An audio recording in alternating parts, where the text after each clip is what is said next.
करने आए हैं। स्वरा जी, आपका बहुत बहुत स्वागत है। पहले तो आप क्या मैसेज देने के लिए यहाँ पर आई हैं, बता दीजिए। नहीं, मैं कोई मैसेज देने के लिए नहीं आई थी यहाँ पे। मैं सीखने के लिए आई थी। देखिए,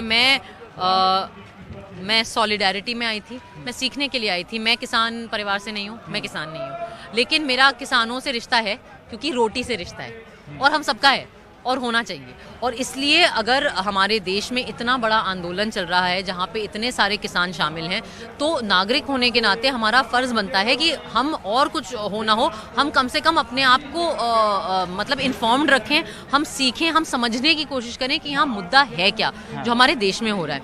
और इसलिए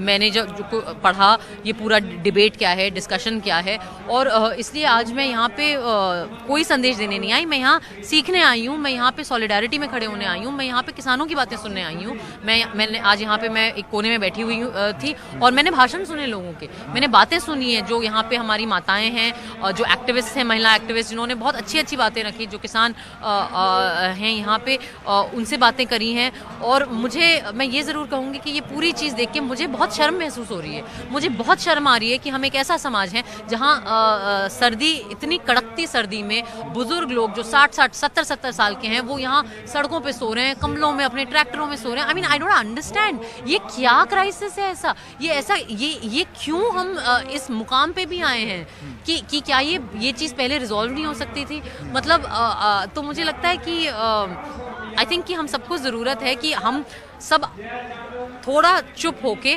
किसान जो बात करें, जो शख्स रोज़ खेत में काम करता है, उसकी समस्या उसकी ज़बान से सुने और ना ही आपकी और मेरी ज़बान से। एक सवाल ये भी है कि जैसे आप यहाँ पर आई हैं, तो आप पे ये भी आरोप लग सकता है कि जहाँ भी कुछ ऐसा मुद्दा होता है सरकार के खिलाफ में, आप वहाँ पे ज़रूर अपनी आवाज़ उठाती, चाहे वो एंटी-सीए प्रोटेस्ट हो। लेकिन जहाँ मैं ये सवाल कर रहा हूँ और यहाँ आप पे आरोप लग सकता है, वहाँ मैं ये भी कहता हूँ कि अभी जो किसान संगठन या किसान यहाँ आंदोलन कर रहे हैं, उसमें ये कहा जा रहा है कि कुछ बाहर के लोग घुस आए हैं।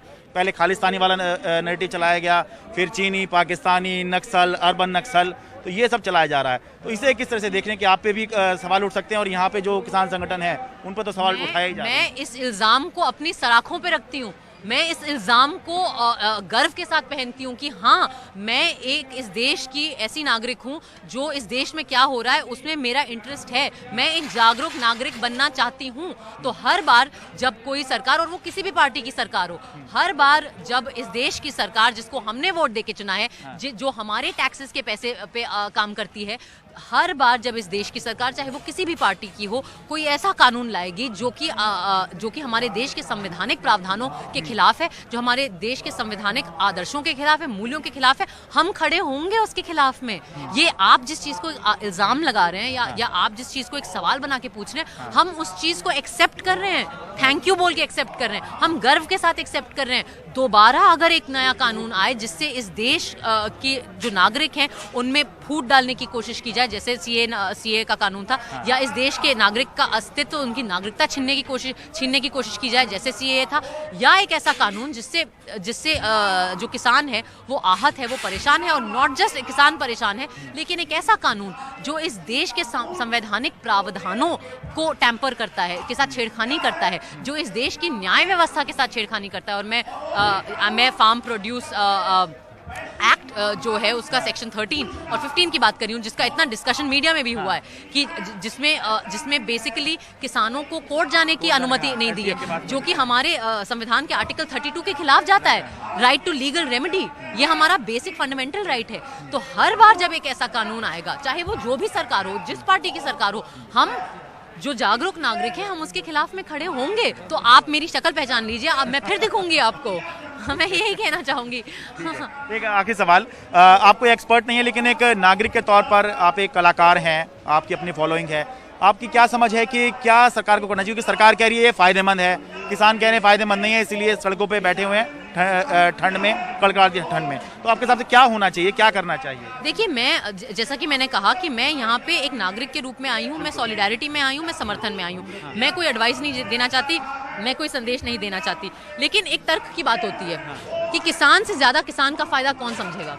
जो आदमी या जो औरत खेत में दिन रात मेहनत कर रही है, जो उस खेत के प्रोड्यूस को लेकर मंडी जा रही है, जो उसे बेचने की कोशिश कर रही है, जो न्यूनतम समर्थन मूल्य के लिए लड़ाई लड़ रही है, जिसने पहली बार नहीं, जिसने लगातार आंदोलन करे हैं पिछले कई सालों में न्यूनतम समर्थन मूल्य के लिए, लोन वेवर के लिए, स्वामीनाथन कमीशन के लागू होने के लिए, क्या वो लोग अपना फ़ायदा ज़्यादा समझते हैं या एसी ऑफिसेज में बैठे जो न्यूज़ एंकर्स हैं या जो एसी ऑफिसेज में बैठे ब्यूरोक्रेट्स हैं या बॉलीवुड के अभिनेता और अभिनेत्री हैं, क्या हम ज़्यादा समझते हैं?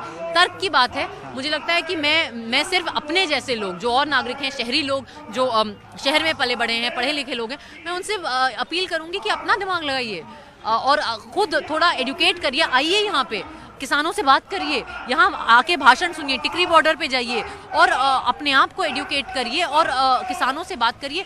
कोई नहीं कह रहा कि नए कानून नहीं बनने चाहिए या नए रिफॉर्म एग्रीकल्चरल सेक्टर में नहीं होने चाहिए। किसान खुद इसके लिए आंदोलन कर रहे हैं सालों से, तो करिए ना स्वामीनाथन कमीशन को लागू। यही डिमांड है किसानों की।